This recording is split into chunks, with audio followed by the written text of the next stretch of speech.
இஸ்லாமில் பிரதர்ஹுட்னு சொன்னால் அது just friendship இல்லை, அது அல்லாஹ் உருவாக்குன ஒரு புனிதமான உறவு.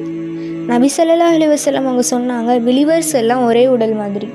ஒரு இடத்துல வலி வந்தால் மொத்த உடலும் அதை ஃபீல் பண்ணும். அப்படி தான் நம்ம சகோதர உறவு இருக்கணும். ஒரு உண்மையான முஸ்லீம் சகோதரன் நீங்கள் பலவீனமாக இருந்தால் உங்களை தூக்கி நிறுத்துவாங்க. உங்களுக்கு தெரியாமல் கூட உங்களுக்காக அல்லாஹ் கிட்ட துவா செய்வாங்க. அல்லாஹ் குரானில் சொல்கிறான், இன்னமல் முஃமினூன இஹ்வத்துன் ஃபஸ்லிஹு பைன அஹ்வைக்கும் வத்தகுல்லாஹ லஅல்லக்கும் துர்ஹமூன். நிச்சயமாக முஃமின்கள் யாவரும் சகோதரர்களே, ஆகவே உங்கள் இரு சகோதரர்களுக்கிடையில் நீங்கள் சமாதானம் உண்டாக்குங்கள்.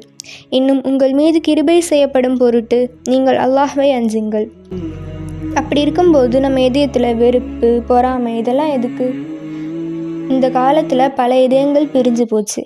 பட் இஸ்லாம் சொல்கிறது எல்லாம் மன்னிப்பு, அன்பு, ஒன்றுபாடு மட்டும்தான். உன் சகோதரன்கிட்ட ஒரு ஸ்மைல் பண்ணுறது அதுவே ஒரு சதக்கா. ஒரு நல்ல வார்த்தை ஒரு இதயத்தையே மாற்றும். கொஞ்சம் யோசிச்சு பாருங்கள், நீங்கள் ஒரு உண்மையான சகோதரனா? ஏன்னா கியாமத் நாளில் இந்த உறவுகள்லாம் ரொம்ப முக்கியம். அல்லாஹ் நம் இதயங்களை ஒன்றாக சேர்க்கட்டும். அவனுக்காக அன்பு செய்வோரில் நம்மை சேர்க்கட்டும். ஆமீன். If you like this, follow பண்ணுங்கள் for more simple Islamic reminders.